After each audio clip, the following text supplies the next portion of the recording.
പ്രൈസലോ കർത്താവിന്റെ അതിപരിസമായി നാം വാഴ്ത്തപ്പെടട്ടെ. ഈ നല്ല സമയത്തെ ഓർത്ത് ദൈവത്തെ സ്തുതിക്കുകയും വാഴ്ത്തുകയും ചെയ്യുന്നു. വിവിധ സ്ഥലങ്ങളിൽ രാജ്യങ്ങളുമായിരുന്ന ദൈവവചനം കേൾക്കുന്ന എല്ലാ പ്രിയപ്പെട്ടവർക്കും കർത്താവായ യേശുക്രിസ്തുവിന്റെ വിടിയേറിയ നാമത്തിൽ നിന്റെ സ്നേഹവന്ദനം. അല്പസമയത്തെ ദൈവവചന ചിന്തയ്ക്കായി ഒരു ദൈവവചന ഭാഗം വായിക്കുന്നു. 1 ശമൂവേൽ എഴുതിയ പുസ്തകം 17-ാം അധ്യായം എന്റെ 32-ാമത്തെ വാക്യം. ദാവീദ് ശൗലിനോട്, ഇവന്റെ നിമിത്തം ആരും അധൈര്യപ്പെടേണ്ട, അടിയൻ ചെന്ന് ഈ ഫെലിസ്ത്യനോട് അംഗം പൊരുതും എന്ന് പറഞ്ഞു. വളരെ അനുഗ്രഹിക്കപ്പെട്ട ഒരു നല്ല വചനമാണ്. നാം ചിന്തിക്കുന്ന വചനം ഇവന്റെ നിമിത്തം എന്ന് പറഞ്ഞ ഗോലിയാത്തിന്റെ നിമിത്തം. അല്ലെങ്കിൽ ആരും അധൈര്യപ്പെടേണ്ട, ദാവീദ് പറയണ അടിയൻ ചെന്ന് ഈ ഫെലിസ്ത്യനോട് അംഗം പൊരുതും. ഇങ്ങനെ പറയാനൊരു ചങ്കൂറ്റം ദാവീദിന് ആര് കൊടുത്തു എന്നുള്ളതാണ്. ഒറ്റ ഉത്തരവുള്ള യഹോവയായ ദൈവം ആണ് ദാവീദിനെ ശക്തനായ യോദ്ധാവായി ഭയപ്പെട്ട് നിൽക്കുന്ന ഇസ്രായേലിന് മുമ്പിൽ എത്തിച്ചിട്ട് ശൗലിനോടും കൂടെയുള്ള ഭൃത്യന്മാരോടും പറയുക, ഇവന്റെ നിമിത്തം, ഈ ഫെലിസ്ത്യന്റെ നിമിത്തം ആരും അധൈര്യപ്പെടണം. ഈ കാലഘട്ടത്തിൽ നിങ്ങൾ ഏറ്റെടുക്കേണ്ട ഒരു ശുശ്രൂഷയാകട്ടോ. ദാവീദിനെ പോലെ ചങ്കുറപ്പ് വേണം ഈ നാളുകളിൽ സുവിശേഷ വേലയ്ക്ക്. പ്രൈസലോ. അപ്പൊ ഫെലിസ്ത്യ മല്ലനായ ഗോലിയാത്തിന്റെ രൂപം സകല ഇസ്രായേലിനെയും അധൈര്യപ്പെടുത്തി. അവന്റെ രൂപം തന്നെ എല്ലാവരും അധൈര്യപ്പെടുത്തുക. എന്തു സംഭവിക്കുമെന്ന് കരുതി അവർ വിഷമിച്ചു. എന്നാൽ ദാവീദോ അവനെ കണ്ട് ഒരിക്കലും അധൈര്യപ്പെട്ടില്ല. ഹല്ലേലൂയ. ശൗലും തന്റെ കൂടെയുള്ള സകല ജനങ്ങളും വലിയൊരു സൈന്യം ഫെലിസ്ത്യ മല്ലനായ ഇരിക്കുന്ന ഗോലിയാത്തിന്റെ രൂപഭാവ സ്വഭാവങ്ങൾ അവന്റെ വെല്ലുവിളിയുടെ മുമ്പിൽ തകർന്ന് തരിപ്പണമായി നിൽക്കുമ്പോൾ ആടുകളെ മേയിച്ച് നടന്ന ദാവീദ് ഈ ഫെലിസ്ത്യന്റെ അല്ലൊരു രൂപവും ഭാവവും കണ്ട് ദാവീദ് അധൈര്യപ്പെടാതെ ദാവീദ് ധൈര്യപ്പെടുകയാണ്. പ്രൈസലോ. മാത്രമല്ല മറ്റുള്ളവരോടും അധൈര്യപ്പെടേണ്ട എന്ന് പറഞ്ഞ് അവരെ ധൈര്യപ്പെടുത്തിയ എന്നെ കേൾക്കുന്ന ഒരു സ്നേഹിതനാണ്. ഈ കാലഘട്ടത്തിൽ സുവിശേഷത്തിന് വിരോധമായി അനവധി ഫെലിസ്ത്യ മല്ലന്മാർ എഴുന്നേറ്റുകൊണ്ടിരിക്കുകയാണ്. കഴിഞ്ഞ കണ്ടില്ലേ, കാസർഗോഡ്, വയനാട്, ഇനിയും ഞങ്ങളുടെ വീട്ടിൽ കയറിയാൽ നിങ്ങളുടെ കാല് വെട്ടിക്കളയുമെന്നൊക്കെ പറയുന്ന ഭീഷണി മുഴക്കുന്ന ഫെലിസ്ത്യ മല്ലന്മാരെ പോലെയുള്ള ചില ശക്തികൾ സുവിശേഷത്തെ വിരോധമായി എഴുന്നേൽക്കുമ്പോൾ ദാവീദിനെ പോലെ ശക്തന്മാരായിരിക്കുന്ന യോദ്ധാക്കൾ എഴുന്നേൽക്കണം. എന്ന് പറഞ്ഞാൽ ആയുധമെടുത്ത് പൊരുതുവാനല്ല, അവർ പറയുന്നത് പൊരുതുവാനല്ല, പ്രാർത്ഥനയിൽ ഉണരണം. പ്രാർത്ഥിക്കുന്നവന്റെ മുമ്പിൽ ശത്രു പരാജയപ്പെടുന്ന ഉറപ്പായ കാര്യമാകട്ടോ. അതുകൊണ്ട് ദാവീദ് പറയുക, ഇസ്രായേൽ ജനത്തോട് പറയാ, ഇവന്റെ നിമിത്തം അധൈര്യപ്പെടണം. ഹല്ലേലൂയ. മറ്റുള്ളവരെ കൂടെ ബലപ്പെടുത്തുന്നതായിരിക്കണം നമ്മുടെ ശുശ്രൂഷ എന്ന് പറയുന്നത്. രക്തം ചെയ്യണം. അപ്പൊ ഞാൻ ആദ്യം പറഞ്ഞു, ഇവന്റെ രൂപഭാവം കണ്ട് ഇസ്രായേൽ ജനം ഭയപ്പെട്ട് നിൽക്കുക. എന്താണ് അവന്റെ രൂപഭാവം? 1 ശമൂവേലിന്റെ പുസ്തകം 17-ാം അധ്യായം വായിച്ചു വരാം. ഇവിടെ ഇങ്ങനെ എഴുതിയിരിക്കുന്നു, അനന്തരം ഫെലിസ്ത്യർ സൈന്യങ്ങളെ യുദ്ധത്തിന് ഒന്നിച്ചുകൂട്ടി അവർ യഹൂദയ്ക്കുള്ള സോഗാവിൽ ഒരുമിച്ചുകൂടി സോഗോവിന്റെയും അസസയ്ക്കും മധ്യേ എഫേസ് ദമ്മീരിൽ പാളയമിറങ്ങി. ശൗലും ഇസ്രായേലും ഒന്നിച്ചുകൂടി 7-ാം താഴ്വരയിൽ പാളയമിറങ്ങി ഫിലിസ്ത്യരോട് പടയ്ക്ക് അണിനിരത്തി. ഫിലിസ്ത്യർ ഇപ്പുറത്ത് ഒരു മലഞ്ചെരിവിലും ഇസ്രായേലിൽ അപ്പുറത്ത് ഒരു മലഞ്ചെരിവിലും നിന്നു. അവരുടെ മധ്യേ ഒരു താഴ്വരയുണ്ടായിരുന്നു. അപ്പോൾ ഫിലിസ്ത്യരുടെ പാളയത്തിൽ നിന്നും ഗത്യനായ ഗോലിയാത്ത് എന്ന മല്ലൻ പുറപ്പെട്ടു. അവൻ 6 മുഴവും 1 ചാണും ഉയരമുള്ളവനായിരുന്നു. ഈ ഫെലിസ്ത്യ മല്ലന്റെ കാര്യം പറഞ്ഞു, അവന് 6 മുഴവും 1 ചാണും ഉയരമുള്ളവൻ. ഹല്ലേലൂയ. അവന് തലയിൽ ഒരു താമ്രശിരസ്ത്രം ഉണ്ടായിരുന്നു. അവൻ 5000 ശെക്കൽ തൂക്കമുള്ള ഒരു താമ്ര കവചവും ധരിച്ചിരുന്നു. അവന് താമ്രം കൊണ്ടുള്ള കാൽച്ചട്ടയും ചുമലിൽ താമ്രം കൊണ്ടുള്ള ഒരു വേലും ഉണ്ടായിരുന്നു. ഹല്ലേലൂയ. ഇതാണ് അവന്റെ രൂപം. എന്നിട്ട് 7-ാം വാക്യം പറയുന്നത്, കുന്തത്തിന്റെ തണ്ട് നെയ്ത്തുകാരന്റെ പടപ്പ് തടി പോലെ ആയിരുന്നു. കുന്തത്തിന്റെ തണ്ട് കേട്ടോ. ഹല്ലേലൂയ, സ്തോത്രം. കുന്തത്തിന്റെ അലക് 600 സെക്കൻഡ് ഇരുമ്പായിരുന്നു. അല്ലെങ്കിൽ ഒരു പരിചയക്കാരൻ അവന്റെ മുമ്പിൽ നടന്നു. അവന്റെ ആ രൂപഭാവം എത്ര വലുതാണെന്ന് ഞാൻ വായിച്ച് നിങ്ങളെ കേൾപ്പിച്ചത്. അവന്റെ രൂപഭാവമൊക്കെ കണ്ടിട്ട് ശൗലും തന്റെ കൂടെയുള്ള ഭൃത്യന്മാർ ഇസ്രായേൽ ജനങ്ങൾ എന്ത് ചെയ്യുന്നു? ഭയപ്പെട്ട് നിൽക്കുകയാണ്. ഇത് നിങ്ങൾ ചിന്തിച്ചു നോക്കുക. ഈ കേരളത്തിന്റെ വിവിധ ഭാഗങ്ങളിലും ഇന്ത്യയുടെ വിവിധ സംസ്ഥാനങ്ങളിലും ലോക രാജ്യങ്ങളിൽ ഫിലിസ്തീൻ മല്ലന്മാർ അവർ വലിയ ആയുധങ്ങൾ ധരിച്ചുകൊണ്ട് ദൈവജനത്തെ ഇസ്രായേലിനെയും വെല്ലുവിളിച്ച് അവരോട് മല്ലടിക്കുവാൻ വന്ന് നിൽക്കുമ്പോൾ ദാവീദിനെ പോലെ ചങ്കുറപ്പുള്ള ദൈവമക്കൾ എഴുന്നേക്കണം. ഫിലിസ്തീനെ കണ്ട് നിങ്ങൾ പുറകോട്ട് ഓടാതെ ഫിലിസ്തീന്റെ മുമ്പിൽ നിങ്ങൾ അണിനിരക്കാൻ കഴിയണം. പ്രൈസലോ, രക്തം ചെയ്യണം. ഇവിടെ വചനം പറയുന്നത്, സ്തോത്രം, മനുഷ്യനായി ജനിക്കുന്ന ഓരോരുത്തർക്കും കലക്കങ്ങളും പ്രശ്നങ്ങളും പരീക്ഷകളും കടന്നു വരും. മനുഷ്യനാണോ? മനുഷ്യന്റെ ജീവിതത്തിൽ ഓരോരുത്തർക്കും കലക്കങ്ങളുണ്ട്, കഷ്ടങ്ങളുണ്ട്, പ്രശ്നങ്ങളുണ്ട്, പരീക്ഷകളുണ്ട്. അവയെ നേരിടുക എന്നുള്ളത് സ്വാഭാവികമാണ്. രക്തം ചെയ്യാം. പ്രൈസലോ. എന്നാൽ ദൈവമക്കളായി നിങ്ങൾ പ്രശ്നങ്ങൾ നേരിടുമ്പോൾ തളർന്നു പോകാതെ ജയം പ്രാപിക്കാൻ വേണ്ടി വിളിക്കപ്പെട്ടവരാണ്. എല്ലാ മനുഷ്യർക്കും പ്രശ്നമുണ്ട്. അതിന്റെ നടുവിൽ ദൈവജനത്തെ വിളിച്ച് വേർതിരിച്ചത് പ്രശ്നങ്ങളും കഷ്ടങ്ങളും പോരാട്ടങ്ങളും പരീക്ഷകളും കടന്നു വരുമ്പോൾ അതിനു മുമ്പിൽ തളർന്നു പോകാതെ ദാവീദ് എന്ന് പറയുന്ന മനുഷ്യനെ പോലെ ധൈര്യം പ്രാപിക്കാൻ വേണ്ടിയിട്ടാണ്. നമ്മൾ ധൈര്യത്തോടെ നിൽക്കണം. പ്രൈസലോ. ഇവിടെ ഏതൊരു മനുഷ്യന്റെയും കണ്ണുകൾ പ്രശ്നങ്ങളിലേക്ക് നോക്കാതെ കർത്താവിന്റെ മുഖത്തേക്ക് നോക്കണം. എന്നെ കേൾക്കുന്ന സഹോദര, നിന്റെ മുമ്പിൽ നിൽക്കുന്ന പ്രശ്നത്തെ അല്ല നീ കാണേണ്ടത്. അല്ലേ? നീ ദൈവത്തെ കാണണം. പ്രൈസലോ. അവങ്കലേക്ക് നോക്കിയവർ പ്രകാശിച്ചിട്ട് അവരുടെ മുഖം ലജ്ജിച്ചു പോയതില്ല എന്ന് നമ്മൾ സങ്കീർത്തനം 34 വായിക്കുന്നുണ്ട്. അപ്പൊ നമ്മൾ ദൈവമുഖമാണ് അന്വേഷിക്കേണ്ടത്. മിസ്രൈമിൽ നിന്ന് പുറപ്പെട്ടു വന്ന ഇസ്രായേൽ ജനം ചെങ്കടൽ കരയിൽ വന്നു കഴിഞ്ഞപ്പോൾ അവർക്ക് മറുകര കടക്കാൻ കഴിയില്ല. ചെങ്കടൽ അവർക്ക് പ്രശ്നമായി. ഹല്ലേലൂയ.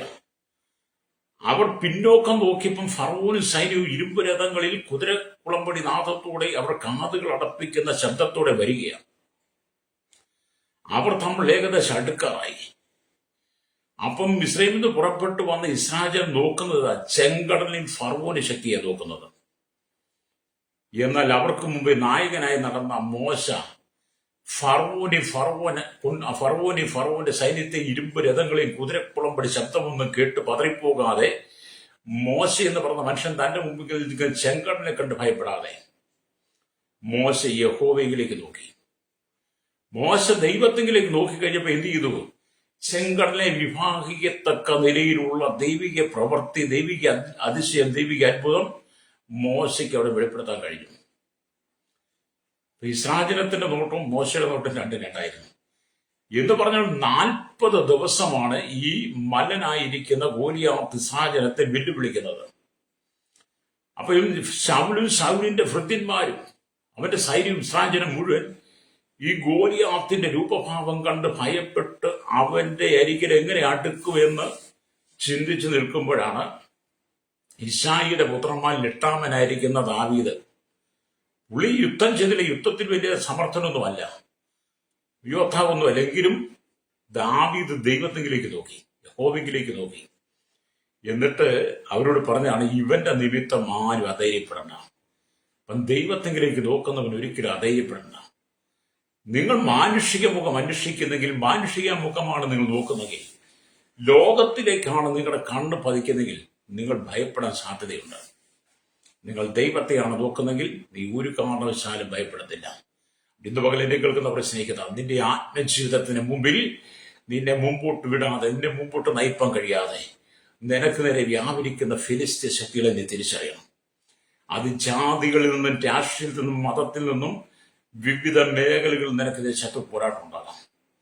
സുവിശേഷം പ്രചരിപ്പിക്കുവാൻ, സുവിശേഷം വിളിച്ചു പറയുവാൻ ദൈവിക അധികാരം നമുക്ക് ദൈവവചന പ്രകാരം തന്നിട്ടുണ്ടെങ്കിലും ഇന്ത്യൻ ഭരണഘടനയുടെ നിയമപ്രകാരം അനുസരിച്ച് അവരവരുടെ മതത്തിന്റെ പ്രചരണം, മതത്തിന്റെ ആശയങ്ങൾ അവർ പ്രചരിപ്പിക്കാൻ നമുക്ക് സ്വാതന്ത്ര്യമുണ്ടെങ്കിലും അതിനെ മുഴുവൻ തകർത്ത് തരിപ്പണമാക്കിക്കൊണ്ട് സുവിശേഷകന്മാരെ തകർക്കാൻ അല്ലെങ്കിൽ ക്രൈസ്തവ വിഭാഗത്തെ തകർക്കുവാൻ എഴുന്നേറ്റിരിക്കുന്ന ഫെലിസ്ത്യ മല്ലന്മാർ രാജ്യരാഷ്ട്രങ്ങൾ അണിനിരന്നുകൊണ്ടിരിക്കുകയാണ്.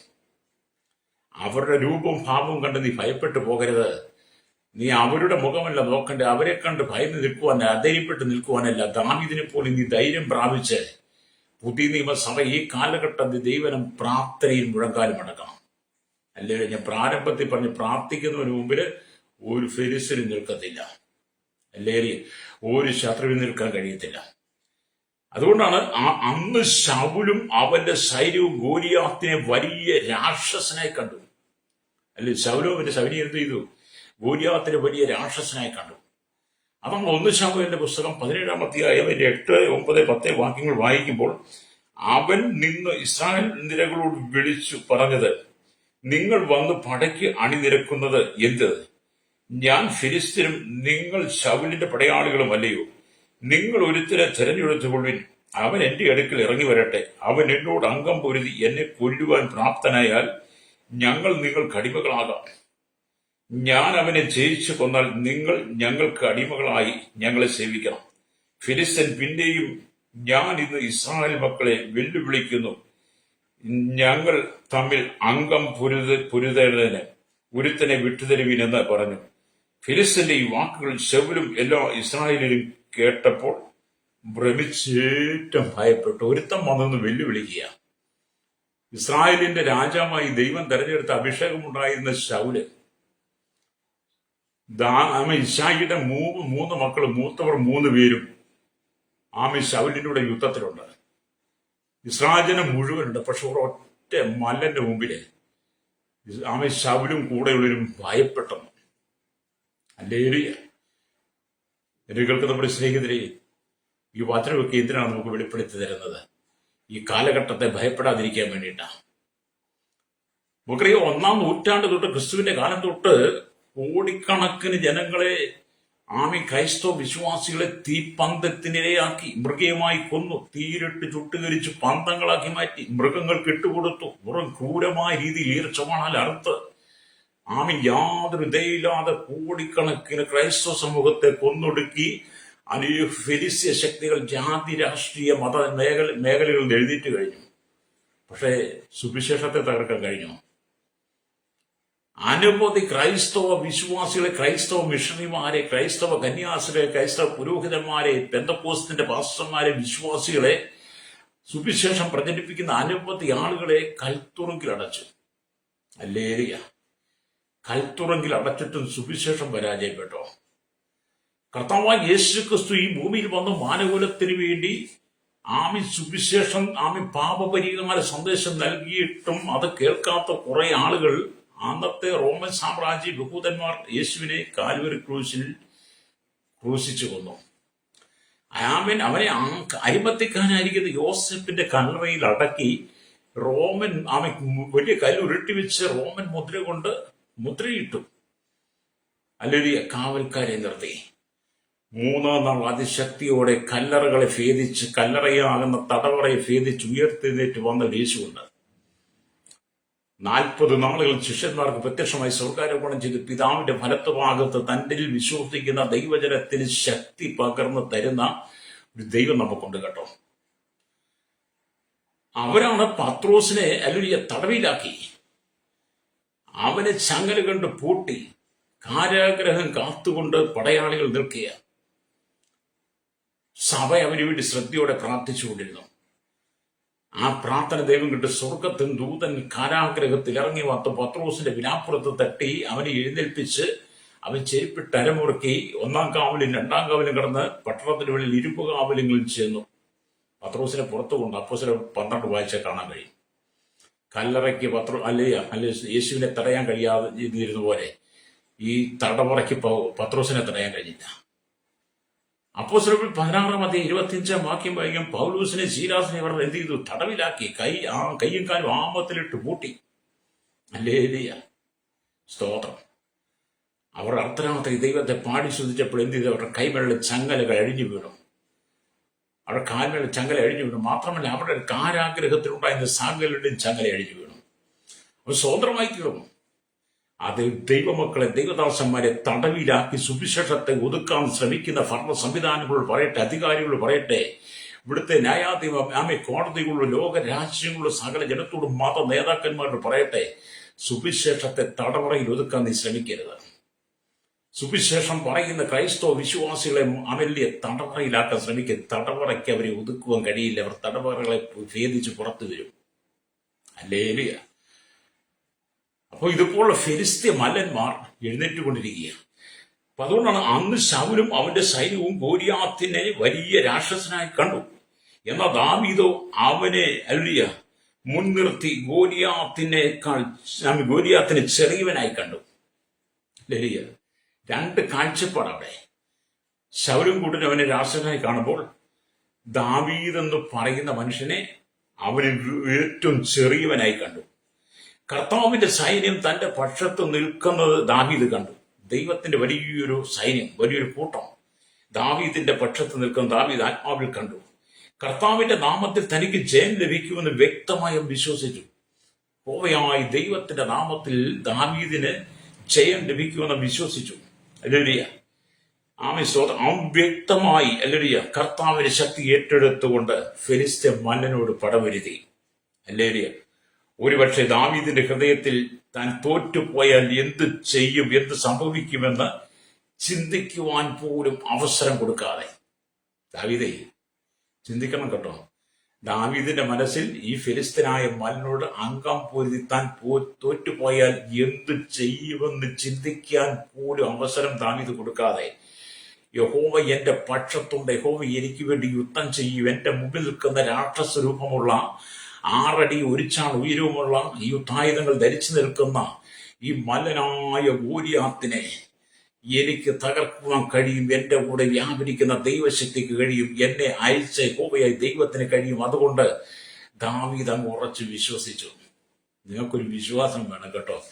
എന്നെ കേൾക്കുന്ന മാതാപിതാ, നിന്റെ ജീവിതത്തെ തകർക്കുവാൻ, നിന്റെ കുടുംബത്തെ തകർക്കുവാൻ, നിന്റെ തലമുറയെ തകർക്കുവാൻ, നിന്റെ നന്മയെ തകർക്കുവാൻ, നിന്റെ ശരീരത്തെ തകർക്കുവാൻ, നിന്റെ ആരോഗ്യസ്ഥിതി ഇല്ലായ്മ ചെയ്യുവാൻ, നിന്റെ കുടുംബത്തിനകത്ത് ജീവിതത്തിൽ കണ്ണുനീര് കൂട്ടത്തരുവാൻ വേണ്ടി ഫെലിസ്ത്യ ശക്തികളെ പോലെയുള്ള അന്ധകാരത്തിന്റെ വ്യാപാരങ്ങൾ പുതിയ നിയമത്തിലേക്ക് നോക്കും. വാഴ്ചകളും അധികാരങ്ങളും ഈ അന്ധകാരത്തിന്റെ ലോകാധിപതികളും സ്വർലോകത്തിലെ ദുഷ്ടാത്മാസായനെ അടക്കമുള്ള പൈശാചിക ശക്തികൾ നിനക്ക് നേരെ കടന്നു വരുമ്പോൾ അതിനെ കണ്ട് നീ അധൈര്യപ്പെട്ടു പോകരുത്.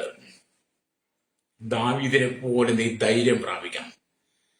നിനക്ക് മുമ്പിൽ നിൽക്കുന്ന ആ വലിയ ശത്രു സൈന്യത്തെ തകർക്കാൻ വേണ്ടിയിട്ടാണ് ദൈവം പെന്തക്കോസ്ത് നാളിൽ നിന്റെ മേൽ ഉയരത്തിലെ ശക്തി പകർന്നത്. ഹല്ലേലൂയ. അതുകൊണ്ടാണ് കർത്താവായ യേശുക്രിസ്തു സ്വർഗ്ഗാരോഹണം ചെയ്യുന്നതിന്റെ ശിഷ്യന്മാരോട് പറഞ്ഞ് ലൂക്കോസ് 24:49, നിങ്ങൾ ഉയരത്തിൽ ശക്തി ധരിക്കുമ്പോൾ നഗരത്തിൽ പാർപ്പീൻ. അപ്പോസ്തലപ്രവൃത്തി 1:8 വരുമ്പോൾ കാണുന്നു, എന്നാൽ പരിശുദ്ധാത്മാവ് നിങ്ങളുടെ മേൽ വരുമ്പോൾ നിങ്ങൾ ശക്തി ലഭിച്ചിട്ട് യെരൂശലേമിൽ യഹൂദയിൽ എല്ലായിടത്തും ശമരിയിലും ഭൂമിയുടെ അറ്റത്തോളം നിങ്ങൾ സാക്ഷികളായി തീരും. വാഗ്ദത്തമാണ്. അപ്പോസ്തലപ്രവൃത്തി 2-ാം അധ്യായത്തിലേക്ക് വന്നപ്പോൾ അവരെല്ലാം ഒരു സ്ഥലത്ത് ഒന്നിച്ചു കൂടി എന്ന് പ്രാർത്ഥിച്ചുകൊണ്ടിരുന്നപ്പോൾ എന്ത് ചെയ്തു? അവർ കൂടിയിരുന്ന ഇടം ആമി കുലുങ്ങത്തക്ക നിലയിൽ ദൈവപ്രവൃത്തി വെളിപ്പെട്ടു. അജ്ഞാല് പോലെ പിളർന്നിരിക്കുന്ന നാവുള്ള ഓരോരുത്തരും പേര് പറഞ്ഞ് അവർ ഓരോരുത്തരും ആത്മാവിൽ നിറയപ്പെട്ട അന്യഭാഷയിൽ സംസാരിച്ച് ശത്രു സൈന്യത്തെ എതിർപ്പാൻ കഴിയുന്ന ആത്മശക്തി പ്രാപിച്ചു. ഈ ആത്മശക്തിയെ ദൈവം നമുക്ക് തരുന്നത് കേട്ടോ. അതുകൊണ്ട് നിനക്ക് മുമ്പിൽ നിൽക്കുന്ന ഫെലിസ്ത്യ സൈന്യത്തെ നീ കണ്ട് ഭയപ്പെടരുത്. ഹല്ലേലൂയ. അപ്പം ദാവീദിന് അങ്ങനെ ചിന്തയിൽ ഞാൻ ഇവരോട് തോറ്റുപോയാൽ എന്ത് ചെയ്യുന്നൊരു ചിന്ത പോലില്ല. കാരണം ദാവീദ് ജയാളിയായ ദൈവത്തെ അനുഗമിക്കുന്നത്. സോ എന്നെ കേൾക്കുന്ന പ്രശ്നങ്ങൾ നമ്മൾ പരാജയപ്പെട്ടവന്റെ പിന്നാലെ അല്ല യാത്ര. ജയാളിയായ യേശുക്രിസ്തുവിനെയാണ് അനുഗമിക്കുന്നത്. ജയം പ്രാപിച്ചവൻ, ജയോത്സവം കൊണ്ടാടിയവൻ സ്വർഗത്തിലുണ്ട്. പാതാളത്തെ നഗരത്തെയും മരണത്തെ സാത്താനെയും ജയിച്ചവൻ. ഹല്ലേലൂയ. ഈ ലോകത്തിന്റെ അന്ധകാരത്തിലെ ശക്തികളെ, പൈശാചിക ശക്തികളെ, ഇവിടുത്തെ സാത്താന്യ നിയമങ്ങളെ അതിജീവിച്ച് സ്വർഗാരോഹണം ചെയ്ത് പിതാവിന്റെ വലത്ത് ഭാഗത്ത് എനിക്കും നിനക്കും വേണ്ടി മധ്യസ്ഥം ചെയ്യുന്ന കർത്താവായ യേശുക്രിസ്തു ജീവനുള്ള ദൈവമാണ്. അവൻ ജീവനുള്ള ദൈവമായതുകൊണ്ട് അവന്റെ ശുശ്രൂഷ ഏറ്റെടുത്ത് ഭൂമിയിൽ ദൈവമാക്കി വെച്ചിരിക്കുന്ന ശിഷ്യന്മാർക്ക് നേരെ യുദ്ധായുധങ്ങൾ ധരിച്ചുകൊണ്ട് പലരും വരും. അതിനെ കണ്ട് നീ അധൈര്യപ്പെട്ടു പോകരുത്, മുട്ട് വിറക്കരുത്. ധൈര്യത്തോടെ നിൽക്കുന്ന കാല് വെട്ടും തല വെട്ടും കാല് വെട്ടും തല വെട്ടും എന്നൊക്കെ പറയുമ്പം അല്ലേരിയ പലരും പറയും നിന്റെ കാല് വെട്ടും കൈ വെട്ടും തല വെട്ടും എന്നൊക്കെ പറഞ്ഞു വരും. നിനക്ക് തല വെട്ടാം, കൈ വെട്ടാം, കാല് വെട്ടാം, വേണേ നിനക്ക് തടവിലാക്കാം ക്രൈസ്തവ സമൂഹത്തെ. പക്ഷെ സുവിശേഷത്തെ നിനക്ക് തൊടാൻ കഴിയില്ല. സുവിശേഷത്തെ തൊടുവാൻ നിനക്ക് കഴിയില്ല. അതിനും മാത്രം ചെയ്യുമെന്ന് നീ പ്രാപിച്ചിട്ടില്ല ശ്രോതാവേ. നിന്റെ രാഷ്ട്രീയ ബലം എത്ര ശക്തമായിരുന്നു, നിന്റെ ഉന്നതാധികാര സ്ഥാനം എത്ര ശക്തമായിരുന്നു, നിന്റെ കൂടെ നിൽക്കുന്ന ശക്തികൾ എത്ര വലുതായിരുന്നാലും സുവിശേഷത്തെ തകർക്കുവാൻ ആർക്കും കഴിഞ്ഞില്ല. സുവിശേഷം യേശു ക്രിസ്തുവാ. അല്ലെങ്കിൽ യേശു ഒരു കാലത്തും പരാജയപ്പെട്ട വിജയശ്രീലാടിതന. അതുകൊണ്ട് സുവിശേഷത്തെ കുറിച്ച് നീ ഭാരപ്പെടാത്ത സുവിശേഷം ജനത്തോട് അതിശക്തമായി ദൈവവചന സന്ദേശ ദൂതുകൾ, ആത്മാക്കളുടെ രക്ഷയ്ക്കുള്ള സന്ദേശം, നിത്യജീവനുള്ള സന്ദേശങ്ങൾ, പാപപരിഹാരത്തിലുള്ള സുവിശേഷ സത്യങ്ങളെ നീ അടിപതറി പോകാതെ, അധൈര്യപ്പെട്ടു പോകാതെ, നിനക്ക് മുമ്പിൽ നിൽക്കുന്ന രാക്ഷസ രൂപമുള്ള ഗോലിയാത്തിനെ പോലെയുള്ള മല്ലന്മാരെ കണ്ട് നീ ഭയപ്പെട്ടു പോകാതെ അല്ലേറിയ സുവിശേഷം ധൈര്യത്തോടെ വിളിച്ചു പറയാം. രക്തം ചെയ്യും. നമുക്കെല്ലാവർക്കും മരണമുണ്ടെന്നേ. ഒരിക്കലേ നമുക്കിവിടെ ജീവിക്കാൻ പറ്റത്തുള്ളൂ. ഒരിക്കലും ഈ ഭൂമി കൂടെ കടന്നു പോകാൻ പറ്റത്തുള്ളൂ. രണ്ടാമത് നമുക്കൊരു അവസരമില്ല. ലഭിച്ച സമയം സുവിശേഷം നിൽക്കണം. മരണത്തിനപ്പുറത്തൊരു ജീവിതമുണ്ട്, നിത്യത എന്ന് പറയുന്നത്. നാം എല്ലാം നിത്യജീവനെ കണ്ടുകൊണ്ട് ആ നിത്യതയെക്കുറിച്ചുള്ള ദർശനമുള്ളത് കൊണ്ട് നാം ഇവിടുത്തെ പ്രതികൂലത്തിന് മുമ്പിൽ പതറിപ്പോകാതെ ആ നിത്യതയെക്കുറിച്ചുള്ള ദർശനമായിരിക്കും നമുക്ക്. ലേരിയ രക്തം ചെയ്യും. അതുകൊണ്ട് നമ്മൾ പതറിപ്പോകരുത്. ഇവിടെ ദൈവത്തിന് എന്നാൽ ദാവീദ് യഹൂദിയിലെ ബേത്ലഹേമിൽ ഇശായി എന്ന പേരുള്ള ഒരു യഫാത്തിന്റെ മകനായിരുന്നു. ഇശായിക്ക് 8 മക്കളുണ്ടായിരുന്നു. അവൻ ശൗലിന്റെ കാലത്ത് വയസ്സ് ചെന്ന് വൃദ്ധനായിരുന്നു. അല്ലെ, ഇശായിയുടെ മൂത്ത മക്കൾ മൂവരും പുറപ്പെട്ട് ശൗലിന്റെ കൂടെ യുദ്ധത്തിന് ചെന്നിരുന്നു. യുദ്ധത്തിന് പോയ 3 മക്കൾ ആദ്യജാതൻ ഏലിയാവും അവന്റെ അനുജൻ അല്ലെ അബിനദാവും മൂന്നാമത്തെ ശമ്മയുമായിരുന്നു. അല്ലേലിയ. ഈ ഇശായി അന്ന് വാർദ്ധക്യമൊക്കെ ആയി നിൽക്കുമ്പോൾ ഈ ശൗലിന്റെ കൂടെ യുദ്ധത്തിന് പോയ ഇശായിയുടെ 3 മൂത്ത മക്കളാണ്. അവരാരാന്ന് പറഞ്ഞത് അല്ലിയ ഏലിയാവും അവന്റെ അനുജൻ അബിനാവും മൂന്നാമത്തിന് ശമ്മയ പോയ അല്ലേലിയ. ദാവീദോ എല്ലാവരും ഇളയവൻ, മൂത്തവർ മൂവരും ശൗലിന്റെ കൂടെ പോയിരുന്നു. ദാവീദ് ശൗലിന്റെ അടുക്കൽ നിന്ന് തന്റെ അപ്പന്റെ ആടുകളെ മേയ്പ്പാൻ ബേത്ലഹേമിൽ പോയി വരിക പതിവായിരുന്നു. ആ ഫിലിസ്തീൻ 40 ദിവസവും മുടങ്ങാതെ രാവിലെയും വൈകിട്ടും വന്ന് വെല്ലുവിളിക്കുക ഈ ഫിലിസ്തീൻ. അങ്ങനെ ഇന്നത്തെ കാലഘട്ടത്തിലോട്ടോ ഈ ഫിലിസ്തീനെ പോലെ രാവിലെയും വൈകിട്ടും വെല്ലുവിളിക്കും പട്ടണങ്ങൾ തോറും ഗ്രാമങ്ങൾ തോറും പലരും എഴുതിയിട്ടുണ്ട്. സുവിശേഷകന്മാർക്ക് നേരെ എല്ലേരിയ പ്രശ്നമായിട്ട് നമ്മളതൊന്നും കണ്ട് ഭാരപ്പെടും. നമ്മളെ ദൈവം അധികാരം ഏൽപ്പിച്ചിരിക്കുന്നത്. കർത്താവ് നമ്മോട് പറഞ്ഞ ആകയാൽ നിങ്ങൾ പുറപ്പെട്ട് പിതാവിന്റെയും പുത്രന്റെയും പരിശുദ്ധാത്മാവിന്റെ നാമത്തിൽ സ്നാനം കഴിപ്പിച്ച് ഞാൻ നിങ്ങളോട് കൽപ്പിച്ചതൊക്കെയും പ്രമാണിപ്പാൻ തക്കൊണ്ട് ഉപദേശിച്ചുകൊണ്ട് സകല ജാതികളിൽ ശിക്ഷരാക്കിക്കൊള്ളുവിൻ. ഞാൻ ലോകാവസാനത്തോളം എല്ലാ നാളും നിങ്ങളോട് കൂടെ ഉണ്ടെന്ന് മത്തായിയുടെ സുവിശേഷം 28-ാം അധ്യായം 18, 19, 20 വാക്യം വായിച്ചാൽ കാണാൻ കഴിയും. അപ്പൊ നമ്മളെ സുവിശേഷം പരമേൽപ്പിച്ചിരിക്കുന്നത് കർത്താവ് യേശു ക്രിസ്തുവ. ലോകമല്ല ഇവിടുത്തെ രാഷ്ട്രീയ, ഇവിടുത്തെ മതങ്ങളോ മതവേദക്കന്മാരോ ഇവിടുത്തെ തീവ്രവാദ ഭീകരവാദ വർഗീയ സംഘടനകളൊന്നും അല്ല സുവിശേഷം നമ്മെ ഏൽപ്പിച്ചത്. സുവിശേഷം ഏൽപ്പിച്ചത് കർത്താവ് യേശു ക്രിസ്തുവ. യേശു പറഞ്ഞ് നിങ്ങൾ ഭൂലോകത്തിലൊക്കെയും പോയി സകല സൃഷ്ടിയോട് സുവിശേഷം പ്രസംഗിക്കണം. സ്നാനമേൽക്കുകയും ചെയ്യുന്നവർ രക്ഷിക്കപ്പെടും, വിശ്വസിക്കാത്തവർ ശിക്ഷാവിധി അകപ്പെടുമെന്ന് മർക്കോസ് സുവിശേഷം 16 വായിക്കും. 16-ന്റെ 15, 16 വാക്യം വായിച്ചാൽ കാണാൻ കഴിയും. നിങ്ങൾ ഭൂലോകത്തിലൊക്കെയും പോയി സകല സൃഷ്ടിയോട് സുവിശേഷം പ്രസംഗിക്കണം. പാമ്പുകളെയും തേളുകളെയും ശത്രുവിന്റെ സകല ബലത്തെയും ചവിട്ടുവാൻ അധികാരം തന്നു. ലൂക്കോസ് സുവിശേഷം 10-19 വായിക്കുന്നില്ലൊക്കെ കർത്താവാണ് അധികാരം തന്നത്. അതുകൊണ്ട് നിന്റെ മുമ്പിൽ ഫെലിസ്തീനെ കണ്ട് നീ ഭാരപ്പെടണ്ട.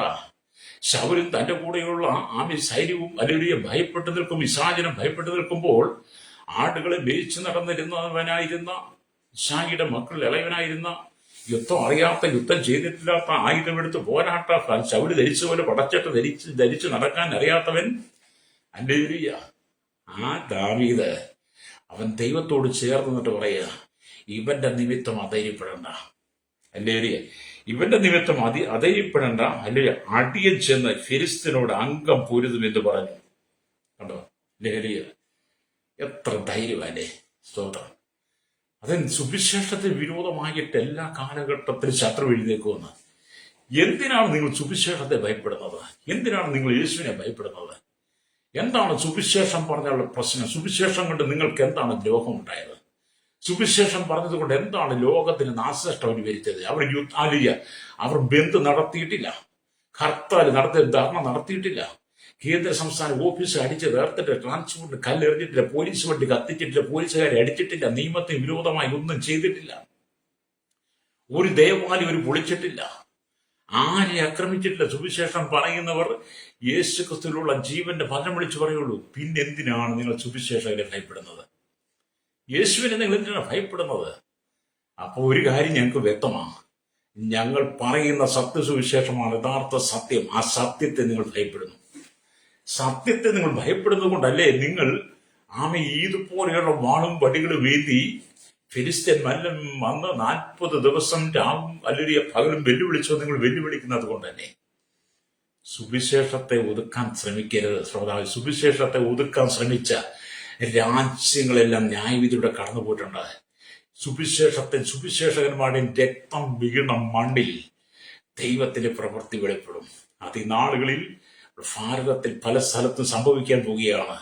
സുവിശേഷകന്മാരുടെ രക്തം ചൊരിയപ്പെട്ട ക്രൈസ്തവ മിഷണറിമാരെ, ക്രൈസ്തവ കന്യാസികളെ ജയിലടച്ചതിന്റെ മീതെ ആവേശത്തോടുകൂടി, തിമിർപ്പോടുകൂടി ആഹ്ലാദ പ്രകടനം നടത്തിയ പല സംസ്ഥാനങ്ങളെയും ദൈവം തൊടാൻ പോവുകയാണ്. അല്ലേ, ദൈവത്തിന്റെ ന്യായവിധി വരാൻ പോവുകയാണ്. അല്ലേ, ഞങ്ങൾക്ക് ആരും ഭയപ്പെടേണ്ട കാര്യമില്ല. കാരണം ഞങ്ങൾ പിടിച്ചു പറിക്കുന്നില്ല, മോഷ്ടിക്കുന്നില്ല, വ്യഭിചാരം ചെയ്യുന്നില്ല, കൊള്ളയടിക്കുന്നില്ല, ബാങ്ക് കൊള്ളയടിക്കുന്നില്ല, ഞങ്ങൾക്ക് കൊള്ളപ്പലിശ ഒന്നുമില്ല, ഞങ്ങൾക്ക് ഇവിടെ യാതൊന്നുമില്ല, ഞങ്ങൾക്കിവിടെ ഒന്നുമില്ല. അല്ലേരിയ, ഞങ്ങൾ ഇട്ടിരിക്കുന്ന വസ്ത്രങ്ങൾ പോലും ഞങ്ങളുടേതല്ല. ഞങ്ങൾ ഇട്ടിരിക്കുന്ന വസ്ത്രം പോലും ലോകത്തിൽ ഞങ്ങൾ വാങ്ങി നഗ്നത മറയ്ക്കാൻ ഇട്ടിരിക്കുന്നതാണ്. അതുപോലും ഞങ്ങളുടേതല്ല. അല്ലേരിയ, ഞങ്ങൾക്ക് ഈ ഭൂമിയിലുള്ള സുവിശേഷമാണ്. ഞങ്ങൾക്ക് ഇവിടെ സ്വന്തമെന്ന് പറയാൻ എന്തെങ്കിലും ഉണ്ടെങ്കിൽ കർത്താവ് യേശു ക്രിസ്തു ഞങ്ങളെ ഏൽപ്പിച്ച സുവിശേഷം മാത്രമേ ഞങ്ങൾക്ക് സ്വന്തമെന്ന് പറയാനുള്ളൂ. ഞങ്ങൾക്ക് സ്വന്തമെന്ന് പറയാൻ ഞങ്ങളുടെ സമ്പത്താണ്, ഞങ്ങൾക്ക് ലഭിച്ച നിത്യജീവനാണ്, നിത്യസന്തോഷമാണ്, സമാധാനമാണ്. അതാണ് ഞങ്ങൾ വിളിച്ചു പറയുന്നത്. അതുകൊണ്ട് ഞങ്ങളുടെ ഏക സമ്പത്ത് എന്ന് പറയുന്നത് സുവിശേഷമാണ്. സുന്ദരമെന്ന ഗോപുര ദേവാലയത്തിൽ അമ്മയുടെ ഗർഭം മുതൽ മുടന്തനായിരുന്ന ഒരു മനുഷ്യൻ അവിടെ ഉണ്ടായിരുന്നു. അവന് 40 വയസ്സുണ്ടായിരുന്ന വായിക്കുന്നത്. പത്രോസും യോഹന്നാനും വഴി കടന്നു ചെല്ലുന്നത് കണ്ടു കഴിഞ്ഞപ്പോൾ അവന് വല്ലതും കിട്ടുമെന്നോർത്ത് അവനെ ഉറ്റുനോക്കി. പത്രോസും അവനെ ഉറ്റുനോക്കി. പത്രോസ് പറഞ്ഞൊരു കാര്യമുണ്ട്, വെള്ളിയും പൊന്നും ഞങ്ങൾക്കില്ല, ഞങ്ങൾക്കുള്ളത് നിനക്ക് തരുന്ന യേശുവിന്റെ നാമത്തിൽ നടക്ക എന്ന് പറഞ്ഞ് അവന്റെ വലങ്കൈ പിടിച്ച് എഴുന്നേറ്റപ്പോൾ അവൻ എന്ത് ചെയ്തു? അവന്റെ നരിയാണി ഉറപ്പിച്ചവൻ എഴുന്നേറ്റവൻ തുള്ളിച്ചാടി ദൈവത്തെ മഹത്വപ്പെടുത്തി. അപ്പം പത്രോസും യോഹന്നാന്റെ എന്താ കയ്യിലുണ്ടായിരുന്നേ? അല്ലേലൂയ, യേശുവിന്റെ നാമം. ഞങ്ങളുടെ കയ്യിലുള്ളത് യേശുവിന്റെ നാമമാണ്. ഞങ്ങൾ യേശുവിന്റെ നാമത്തിൽ ആണ് ഞങ്ങൾ സുവിശേഷം പറയുന്നത്. കർത്താവ് യേശുവിന്റെ നാമത്തെയാണ് ഞങ്ങൾ പറയുന്നത്. ആ നാമത്തെയാണ് നിങ്ങൾ ഭയപ്പെടുന്നത്. ഈശ്വരോട്. അതുകൊണ്ട് ഇസ്രാജനത്തിനെ തകർക്കുവാൻ, ഇസ്രാജനത്തെ ഭൂമിയിൽ നിന്ന് തുടച്ചു മാറ്റി ഫെലിസ്ത്യർ ഇസ്രാജനത്തിന്മേൽ ആധിപത്യം പുലർത്താൻ വേണ്ടിയിട്ട് ഫെലിസ്ത്യ സൈന്യം പടനിരന്നു. മലനായ ഗോലിയാത്ത് ഇസ്രാജനത്തെ ദിവസവും മുടങ്ങാതെ രാവിലെയും വൈകുന്നേരവും മുമ്പോട്ട് വന്ന് വെല്ലുവിളിക്കുക. അതിനൊരു അറുതി വേണമല്ലോ, അല്ലേ? ഫിലിസ്ത്യ മല്ലനോട് എതിർപ്പാൻ കഴിയുന്ന ഒരുവനെ ദൈവം അന്വേഷിച്ചിട്ടുണ്ട്. അവനെ ദൈവ സമയത്ത് കൊണ്ടുവന്നു. അവന്റെ കയ്യിൽ ആയുധമില്ല, തോട്ടിൽ നിന്ന് പിറക്കിയ 5 കല്ലുകൾ. അവൻ അതിലൊരു കല്ല് കവണിയിലിട്ട് ആ കവണി വീശി എറിഞ്ഞപ്പോൾ എന്താ സംഭവിച്ചത്? ഫിലിസ്തീന്റെ തിരുനെറ്റിക്ക് ചെന്നുകൊണ്ട് ആ ഫിലിസ്തീൻ മല്ലൻ 6 അടി ഉയരമുണ്ടായവൻ നിലം പൊത്തി. ലേലിയ, ആയുധമെടുത്ത് പോരാടാൻ കഴിയാത്ത, യുദ്ധായുധങ്ങൾ ധരിച്ച് ശീലമില്ലാത്ത ഇശായിയുടെ മക്കളിൽ ഇളയവനായിരിക്കുന്ന ദാവീദ് ഓടിച്ചെന്ന് സ്തോത്രം ഫിലിസ്തീൻ ഗോലിയാത്തിന്മേൽ കയറിയിരുന്ന അവന്റെ വാളൂരി അവരുടെ തലവെട്ടിയെന്ന ഹല്ലേലൂയ. സ്തോത്രം. അവിടെ എന്നെ കേൾക്കുന്ന ദൈവസ്നേഹോദരങ്ങളെ, അപ്പം അവിടെ ദാവീദ് ജയം പ്രാപിച്ചെങ്കിൽ ഇവിടെ ദൈവത്തിന്റെ വചനം വാളാണ്. അതിരുവായിട്ടുള്ള വാളാണ്. ഏത് വാളിനേക്കാൾ മൂർച്ചയേറിയതാണ്. അതാണ് ഇബ്രാഹിം 4:12 പറഞ്ഞത്, ദൈവത്തിന്റെ വചനം ജീവനും ചൈതന്യമുള്ളതും. ദൈവത്തിന്റെ വചനം ജീവനും ചൈതന്യമുള്ളതുമായി ദാവീദിന്റെ ജീവിതത്തിലേക്ക് ഇറങ്ങി വന്നു കഴിഞ്ഞപ്പോൾ ആ വചനം ഇരുവായ്ത്തിലുള്ള വാൾ പോലെ മൂർച്ചയേറിയതായി ലഹരിയ. അല്ലെ, ദാവീദിന്റെ പ്രവൃത്തി ഒന്ന് ചിന്തിച്ചു നോക്കി. നമ്മള് സുവിശേഷത്തിന് വേണ്ടി നിൽക്കണം കേട്ടോ. കർത്താവ് യേശുക്രിസ്തു വരാൻ സമയമായി. ഈ ഭൂമിയിൽ ആരും നശിച്ചു പോകരുത് കർത്താവ് ആഗ്രഹിക്കുന്നു. മനുഷ്യനാണ് ജാതി ഉണ്ടാക്കിയത്, മതമുണ്ടാക്കിയത്, മതത്തിന്റെ പ്രമാണങ്ങൾ ഉണ്ടാക്കിയതിന്റെ മനുഷ്യനാണ്. പക്ഷെ ദൈവത്തിന്റെ ജാതിയില്ല, ദൈവത്തിന് ആരുടെ മുഖപക്ഷമില്ല. അല്ലേലൂയ. അതുകൊണ്ട് പഴയ നിയമത്തിൽ വായിക്കുന്ന ഈ ഫിലിസ്ത്യ മല്ലൻ, അല്ലേലൂയ, അവൻ ഇസ്രായേൽ ജനത്തെ മുഴുവൻ തകർക്കാൻ ശ്രമിച്ചു. കഴിഞ്ഞ കാലങ്ങളിൽ നിന്ന് നോക്കി ഇസ്രായേൽ ഒരു രാഷ്ട്രമായി തീർന്നതിന് ശേഷം, ഇസ്രായേൽ എന്ന് പറഞ്ഞ് ചിതറിപ്പോയിരുന്ന ആ ജനം ഒന്നിച്ചൊരു രാഷ്ട്രമായി. അല്ലെങ്കിൽ ആ ഇസ്രായേൽ ഒരു രാഷ്ട്രമായി കഴിഞ്ഞ ശേഷം ഇതുവരെ ഇസ്രായേലിന് നേരെ എന്തെല്ലാം പോരാട്ടങ്ങൾ, എന്തെല്ലാം വെല്ലുവിളികൾ, ആമി ഫെലിസ്ത്യ മല്ലനെ പോലെ ഏതെല്ലാം മല്ലന്മാർ ഇസ്രായേലിന് നേരെ അണിനിരന്നു. യുദ്ധായുധങ്ങളുമായി, റോക്കറ്റുമായി, ബോംബുമായി, അണുവായുധങ്ങളുമായി, ആമി സ്തോത്രം വല്ലരിയ മിസൈലുമായിട്ട് അനവധി യുദ്ധവിമാനങ്ങളുമായി ഇസ്രായേലിനെ ആമി ഭയപ്പെടുത്തക്ക വരിയിൽ ഇസ്രായേലിലെ എത്രമാത്രം ഫിലിസ്ത്യ മല്ലന്മാർ എഴുന്നേറ്റു. അല്ലേ, ഇസ്രായേൽ ഇന്നോടില്ലേ? ഇസ്രായേൽ ഇന്നോടുണ്ട്, ഇസ്രായേൽ ജനോടുണ്ട്. പുതിയ നിയമസഭ അന്നും ഇന്നും ലോകമെമ്പാടുമുണ്ട്. നിങ്ങളുടെ മിസൈലെ പ്രതിരോധിക്കാൻ ഞങ്ങളുടെ പ്രാർത്ഥന മതി. നിങ്ങളുടെ മിസൈലിനെ പ്രതിരോധിക്കുവാൻ, നിങ്ങളുടെ അണുവായുധങ്ങളെ, നിങ്ങളുടെ യുദ്ധായുധങ്ങളെ, നിങ്ങളുടെ വെടിക്കോപ്പുകളെ, നിങ്ങളുടെ ബോംബുകളെ ഒക്കെ പ്രതിരോധിക്കുവാൻ ഞങ്ങളുടെ പ്രാർത്ഥന മതി. ഞങ്ങൾ മുഴങ്ങാനും അടക്കി പ്രാർത്ഥിക്കും. ഞങ്ങളുടെ ആയുധം അതാണ് കേട്ടോ. അല്ലേറിയ, ഞങ്ങൾ ഒരിക്കലും നിങ്ങളോട് യുദ്ധം ചെയ്തില്ല. കാരണം നിങ്ങൾ ഞങ്ങളുടെ സഹോദരങ്ങളാണ്. ഇവിടുത്തെ ഹൈന്ദവനായിരുന്നാലും, ഇവിടുത്തെ ഇസ്ലാം ആയിരുന്നാലും, ഇവിടുത്തെ ക്രൈസ്തവനായിരുന്നാലും, ജാതി ഏതുമാകട്ടെ, ജാതി മത വർഗ വർണ്ണ വ്യത്യാസമില്ലാതെ കുടില് തൊട്ട് കൊട്ടാരത്തിൽ വരെ പാർക്കുന്ന ശൈശവത്തിലും ബാല്യത്തിലും കൗമാരത്തിലും യൗവനത്തിലും വാർദ്ധക്യത്തിലും നിരാലംബം വൃത്തനും അശരണ യാചകനും തടവറയിൽ കിടക്കുന്ന സകല ജനങ്ങളും, അല്ലേലിയ, സകല ജനങ്ങളും ഞങ്ങളുടെ സഹോദരങ്ങളാ. അല്ലേലിയ. ഞങ്ങൾ അവരെ മാറ്റി, ഞങ്ങൾ അവരോട് മുഖപക്ഷം കാണിക്കുന്നില്ല. ഞങ്ങൾ നിങ്ങളുടെ രക്ഷയ്ക്ക് വേണ്ടി പ്രാർത്ഥിക്കുന്നവരാ. ഞങ്ങൾ നിങ്ങളുടെ നന്മയ്ക്ക് വേണ്ടി പ്രാർത്ഥിക്കുന്നവരാ. ഞങ്ങൾ നിങ്ങളുടെ ഐശ്വര്യത്തിന് പ്രാർത്ഥിക്കുന്ന, നിങ്ങളുടെ തലമുറ നേരായ പാതയിൽ വരാൻ, നിങ്ങളുടെ തലമുറ നഷ്ടപ്പെട്ടു പോകുക, നിങ്ങളുടെ കുടുംബജീവിതം ചിന്ന ഭിന്നമായി മാറാതെ, നിങ്ങളുടെ കുടുംബജീവിതം തകരാതെ, നമ്മുടെ രാജ്യത്തിന്റെ സമാധാനത്തെ, സന്തോഷത്തിന് വേണ്ടി, സ്വസ്ഥതയ്ക്ക് വേണ്ടി, ഭരണ സംവിധാനങ്ങൾക്ക് വേണ്ടി, അധികാരികൾക്ക് വേണ്ടി, ന്യായാധിപന്മാർക്ക് വേണ്ടി, ക്രമസമാധാന പാലകർക്ക് വേണ്ടി, മതങ്ങൾക്ക് വേണ്ടി, മത നേതാക്കന്മാർക്ക് വേണ്ടി, സകലർക്ക് വേണ്ടി ഞങ്ങൾ പ്രാർത്ഥിക്കുകയാണ് ചെയ്യുന്നത്. അതുകൊണ്ട് ഞങ്ങൾക്ക് നിങ്ങളോട് വിരോധമില്ല. നിങ്ങൾ ഞങ്ങളുടെ ശത്രുക്കളെല്ലാം നിങ്ങളെ ഞങ്ങളുടെ മിത്രങ്ങളായി കണ്ടിട്ട് ഞങ്ങൾ നിങ്ങൾക്ക് വേണ്ടി പ്രാർത്ഥിക്കുന്നു. അതാണ് ഞങ്ങളുടെ ഏറ്റവും വലിയ സ്തോത്രം പ്രശ്നമെങ്കിൽ. അതുകൊണ്ടാണ് നിങ്ങൾ ഞങ്ങളെ ഇഷ്ടപ്പെടാത്തതെങ്കിൽ അതിനിപ്പം ഞങ്ങൾക്കൊന്നും ചെയ്യാൻ പറ്റില്ല. കാരണം ഞങ്ങൾ ആരും ഉപദ്രവിക്കത്തില്ല. പ്രൈസറോ. സുവിശേഷം ദൈവമാണ്, ദൈവസ്നേഹമാണ്. അല്ലേലിയ. സുവിശേഷം യേശുക്രിസ്തുവാണ്, യേശുക്രിസ്തു സ്നേഹമാണ്. യേശു പറഞ്ഞ ശത്രുക്കളെ സ്നേഹിപ്പിൻ, നിങ്ങളെ ഉപദ്രവിക്കുന്നതിന് വേണ്ടി പ്രാർത്ഥിപ്പിൻ. അതല്ലേ ഞങ്ങൾ ചെയ്യുന്നത്. സഹോദരങ്ങളെ, ആമീൻ. നമ്മൾ ഒരപ്പന്റെ അമ്മയുടെ അവരപ്പനും അമ്മയ്ക്കും ജനിച്ചതല്ലെങ്കിലും, പല ഭവനത്തിൽ പല മാതാപിതാക്കൾക്ക് പല സ്ഥലങ്ങളിലാണ് നമ്മൾ ജനിച്ചതെങ്കിലും, നമ്മുടെ എല്ലാം ജീവൻ യേശുക്രിസ്തുവിന്റെ കരങ്ങളിലാണ്. നമുക്കെല്ലാം ജീവൻ തന്നത് യേശുവാണ്. നമ്മുടെ എല്ലാം രക്തം ഒരു പോരാ. ലരിയ. നമുക്കെല്ലാം ശ്വാസം തരുന്നത്, ശ്വസിക്കാൻ വായു തരുന്ന നമ്മുടെ യേശുവാ. നമുക്കെല്ലാം ഭക്ഷിപ്പാൻ ആഹാരം, കുടിക്കാൻ വെള്ളം തരുന്നതല്ല യേശുവാ. അല്ലേലിയ. ജാതി മത വർഗവർണ്ണ വ്യത്യാസം വരച്ച് ആർക്കും ഒന്നും ദൈവം ചെയ്ത് എല്ലാവർക്കും ഒരുപോലെ മുഖപക്ഷം കൂടാതെ ഈ ലോകത്തിലുള്ള സകല ജനത്തിന് ഒരുപോലെ വെളിച്ചം കാണുന്ന പോലെ ദൈവ സൂര്യനെ പ്രകാശിപ്പിക്കുന്നത്. സൂര്യൻ മാതിരി രാത്രിയിൽ അല്ലെങ്കിൽ സ്തോത്രം ആമേലടിയ ചന്ദ്രനും നക്ഷത്രവും വരുന്നത് എല്ലാവർക്കും കൂടാ. അല്ലേലിയ. നമ്മുടെ ദൈവത്തിന് മുഖപക്ഷമില്ല. ഞങ്ങൾക്ക് ഒരിക്കലും മുഖപക്ഷമില്ല. ശ്രോതാവേ, നിങ്ങൾ ഞങ്ങളുടെ മിത്രങ്ങളാ. ഞാൻ എല്ലാ ദിവസവും വലിയ എല്ലാവരും ഓർത്ത് പ്രാർത്ഥിക്കാറുണ്ട്. എല്ലാ ദിവസവും ഒരു ദിവസം പല പ്രാവശ്യം പ്രാർത്ഥിക്കും. അപ്പോഴെല്ലാം ഞാൻ നമ്മുടെ ഭരണ സംവിധാനങ്ങളെ, ഞാൻ പ്രത്യേകിച്ചുള്ള കേരളത്തെ, ഭാരതത്തെ, ഭരണാധിപന്മാരെ, ന്യായാധിപന്മാരെ, ക്രമസമാധാന പാലകരെ, അതിർത്തികൾ കാക്കുന്നവരെ, മതങ്ങളെ, മത നേതാക്കന്മാരെ എല്ലാവരും ഓർത്തും പ്രാർത്ഥിക്കാറുണ്ട്. ഓർക്കും പ്രാർത്ഥിക്കാൻ എല്ലാവരും ഓർത്ത് പ്രാർത്ഥിക്കാറുണ്ട്. ഈ പ്രാർത്ഥന അവസാന ജനങ്ങളൊക്കെ ചെയ്യാറുണ്ട്. എന്തിനാ? സമാധാനമാണ് നമുക്ക് ആവശ്യം. എന്നെ കേൾക്കുന്ന മാതാപിതാക്കളെ, നമുക്ക് സമാധാനമാണ് ആവശ്യം. നമുക്ക് സമാധാനമാണ് ആവശ്യം. നമുക്ക് സ്നേഹമാണ് ആവശ്യം. ഹല്ലേലൂയ. നമുക്ക് ഐക്യതയാണ് ആവശ്യം. ഹല്ലേലൂയ. നമ്മൾ വാളെടുത്ത് പോരാടി വാളെടുത്ത് യുദ്ധം ചെയ്ത് ആരുടെയും രക്തം നമ്മൾ ചൊരിയിക്കരുത്. നമ്മൾ ഒരാളുടെ രക്തം ചോദിച്ചാൽ ആ രക്തത്തിന്റെ വില കർത്താവ് ചോദിക്കും. അവന്റെ ന്യായവിധി വരും. കർത്താവിന്റെ ന്യായവിധി നിങ്ങളുടെ കുടുംബത്തിന്റെ വരും, തലമുറമേൽ വരും. ഹല്ലേലൂയ. രക്തം ചെയ്യും.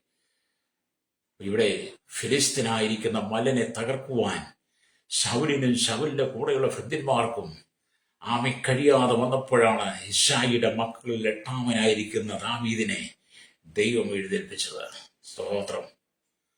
ഹല്ലേലൂയ. രക്തം ചെയ്യും. ഇവിടെ ദൈവത്തിന് എന്നാൽ ദാവീദ് അതിനെക്കുറിച്ച് ചിന്തിച്ച് തളർന്നു പോകാതെ കർത്താവിന്റെ നാമത്തിൽ ജയത്തിന്റെ വാക്കുകൾ സംസാരിച്ചു. ഹല്ലേലൂയ. ദാവീദ് ഈ രാക്ഷസരൂപമുള്ള ഈ ആയുധങ്ങൾ ധരിച്ച് വളച്ചട്ട് അണിഞ്ഞ് ആമേൻ താമ്രകവചം ധരിച്ചു നിൽക്കുന്ന ഈ ഫിലിസ്തീനായിരിക്കുന്ന ഈ മലനായിരിക്കുന്ന ഗോലിയാത്തിനെ കണ്ട് ചിന്തിച്ച് ദാവീദ് തളർന്നു പോകാതെ കർത്താവിന്റെ നാമത്തിൽ ജയത്തിന്റെ വാക്കുകൾ സംസാരിച്ച്, യഹോവ ഇന്ന് നിന്നെ എന്റെ കയ്യിൽ ഏൽപ്പിക്കും.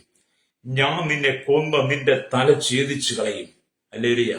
അത്രയുമല്ല, ഞാൻ ഇന്ന് ഫിലിസ്ത്യ സൈന്യങ്ങളുടെ ശവങ്ങളെ ആകാശത്തിലെ പക്ഷികൾക്കും ഭൂമിയിലെ മൃഗങ്ങൾക്കും ഇരയാക്കും. ഇസ്രായേലിൽ ഒരു ദൈവമുണ്ടെന്ന് സർവ്വഭൂമിയും അറിയുമെന്ന് ഹല്ലേലൂയ 1 ശമൂവേലിന്റെ പുസ്തകം 17:46 വായിച്ച്. ഹല്ലേലൂയ. ദാവീദിന് ഇതിനെക്കുറിച്ച് ചിന്തിച്ച് മനക്കരങ്ങാനുള്ള സമയമില്ല. നമുക്ക് ഇതൊക്കെ ഓർക്കും ഭയങ്കര ചിന്ത. ആ മറ്റേ പറയാം 17:46 ഒന്നുകൂടെ ഞാൻ വായിക്കാം. 17:46. ഹല്ലേലൂയ. സ്തോത്രം. 45 തൊട്ട് വായിക്കാം. ദാവീദ് ഫെലിസ്ത്യരോട് പറഞ്ഞത്, നീ വാളും കുന്തവും വേരുമായി എന്റെ നേരെ വരുന്നു. ഞാനോ നീ നിന്ദിച്ചിട്ടുള്ള ഇസ്രായേൽ മക്കളുടെ ദൈവമായ സൈന്യങ്ങൾ യഹോവയുടെ നാമത്തിൽ നിന്റെ നേരെ വരുന്നു. യഹോവ ഇന്ന് നിന്നെ എന്റെ കയ്യിൽ ഏൽപ്പിക്കും. ഞാൻ നിന്നെ കൊന്ന് നിന്റെ തല ഛേദിച്ചു കളയും. അത്രയുമല്ല, ഞാൻ ഇന്ന് ഫിലിസ്ത്യ സൈന്യങ്ങളുടെ ശവങ്ങളെ ആകാശത്തെ പക്ഷികൾക്കും ഭൂമിയിലെ മൃഗങ്ങൾക്കും ഇരയാക്കും. ഇസ്രായേൽ ഒരു ദൈവമുണ്ടെന്ന് സർവ്വഭൂമിയും അറിയും. ഹല്ലേലൂയ. എന്നിട്ട് അറിയാം, യഹോവ വാൾ കൊണ്ടും കുന്തം കൊണ്ടുമല്ല രക്ഷിക്കുന്നത്. യഹോവയായ ദൈവം വാൾ കൊണ്ടും കുന്തം കൊണ്ടുമല്ല രക്ഷിക്കുന്നത്. ഹല്ലേലൂയ. എന്ന് ഈ സംഘമെല്ലാം അറിയുവാൻ ഇടവരും. യുദ്ധം യഹോവയ്ക്കുള്ളത്. അവൻ ഞങ്ങളുടെ കയ്യിൽ നിങ്ങളെ ഏൽപ്പിക്കും.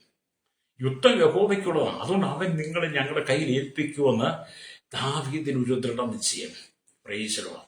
എന്നെ കേൾക്കുന്ന മാതാപിതാക്കളെ, കാലം എന്റെ അന്ത്യത്തിലേക്ക് നീങ്ങിക്കൊണ്ടിരിക്കുമ്പോൾ, സുവിശേഷം സർവ്വഭൂമിയിൽ വ്യാപരിക്കുമ്പോൾ, ജനം ഉണർവിലേക്ക് വരുമ്പോൾ, ജനം വീണ്ടെടുപ്പ് പ്രാപിക്കുമ്പോൾ, പാപത്തിന്റെ ചങ്ങല പൊട്ടിച്ചുകൊണ്ട് പാപത്തിന്റെ അന്ധകാരത്തിൽ നിന്ന് മദ്യത്തിനും മയക്കുമരുന്നും ലഹരിക്കും അടിമപ്പെട്ട് ഈ ലോകത്തെ ജഡിക്ക് വ്യഭിചാര പരസ്പര ദുഷ്കാമ പ്രവൃത്തിയിൽ വീണ് കുടുംബം ഛിന്നഭിന്നമായി തകർന്ന്, കുടുംബ ജീവിതം തകർന്ന്, തലമുറയെ മുഴുവൻ നശിപ്പിക്കുന്ന സാത്താന്റെ കയ്യിൽ നിന്ന് ഹല്ലേലൂയ ഈ ജനത്തെ വിടുവിക്കുവാൻ കർത്താവിന് കഴിയുമെന്ന്. ഹല്ലേലൂയ. അന്ന് ആ പഴയ നിമിത്തം ഈ കാലഘട്ടത്തിൽ ജനത്തെ നശിപ്പിക്കുന്നത് പാപങ്ങളാണ്. പാപത്തെ വിടുവിക്കാൻ നമ്മുടെ ദൈവശക്തനാണ്. അതുകൊണ്ടാണ് ഞങ്ങൾ സുവിശേഷം വിളിച്ചു പറയുന്നത്. ഹല്ലേലൂയ. എന്റെയൊക്കെ ജീവിതം പാപത്തിൽ നടന്നൊരു അനുഭവമാണ്.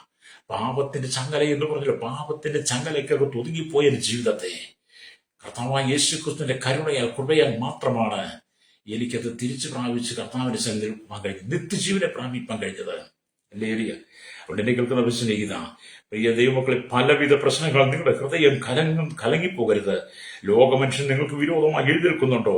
നിങ്ങളുടെ ഹൃദയം കലങ്ങിപ്പോകരുത്. ദൈവത്തിൽ വിശ്വസിപ്പീൻ, എന്നിലും വിശ്വസിപ്പീൻ. യോഹന്നാന്റെ സുവിശേഷം 14-ാം അധ്യായം 1-ാം വാക്യം പറയുകയാണ്. ഹല്ലേലൂയ. നിങ്ങളുടെ ഹൃദയം കലങ്ങിപ്പോകരുത്. ദൈവത്തിൽ വിശ്വസിപ്പീൻ, എന്നിലും വിശ്വസിപ്പീൻ. ഹല്ലേലൂയ. ആമേ. സ്തോത്രം. എന്നിട്ട് റോമാലേഖനം 8:30 വരുമ്പോൾ, ദൈവം നമുക്ക് അനുകൂലമെങ്കിൽ പ്രതികൂലമാണ്. റോമലേഖനം 8-ന്റെ അല്ലെങ്കിൽ സ്തോത്രം 33 വരുമ്പോൾ കാണുന്നുണ്ട്, ദൈവം തെരഞ്ഞെടുത്തവരെ ആർ കുറ്റം ചുമത്തും. ദൈവം നമുക്ക് അനുകൂലമാക്കട്ടോ. ഹല്ലേലൂയ. ദൈവം നമുക്ക് അനുകൂലമാണ്. ഹല്ലേലൂയ. നിങ്ങളുടെ വാക്കുകൾ കൃപയോട് കൂടിയതും ഉപ്പിനാൽ രുചി വരുത്തതുമായിരിക്കട്ടെ. കൊലോസ്യലേഖനം 4:6.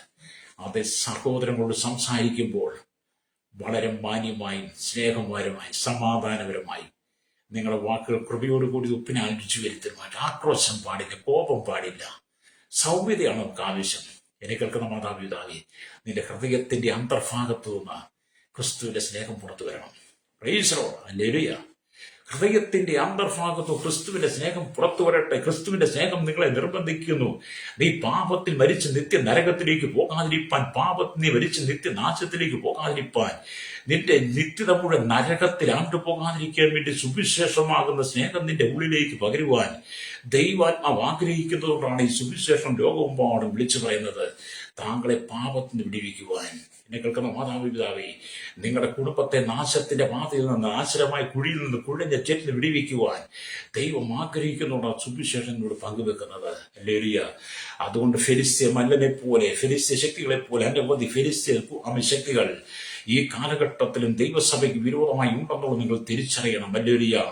ഈ ഭൂമിയിലെ അബ്ഗാരികളും മയക്കുമരുന്ന് പാൻമസാല ലോബികളും ഒരുപോലെ LKG, UKG, primary, UP, high school, higher secondary, college വിഭാഗങ്ങൾ വിവിധ മേഖലയുടെ സകല ജനത്തെയും മദ്യത്തിന്, ലഹരിക്കും മസാലകൾക്ക് അടിമപ്പെടുത്തി കുടുംബങ്ങളെ തകർക്കുന്ന ഫെലിസ്ത്യ മലനെ പോലെയുള്ള ഈ അബ്ഗാരികൾ, മയക്കുമരുന്ന് രോഗികൾ, പാൻമസാല രോഗികൾ, മനുഷ്യനെ പാപത്തിലേക്ക് നയിക്കുന്ന അനവധി പ്രവർത്തികളെ നീ ജയിക്കാം.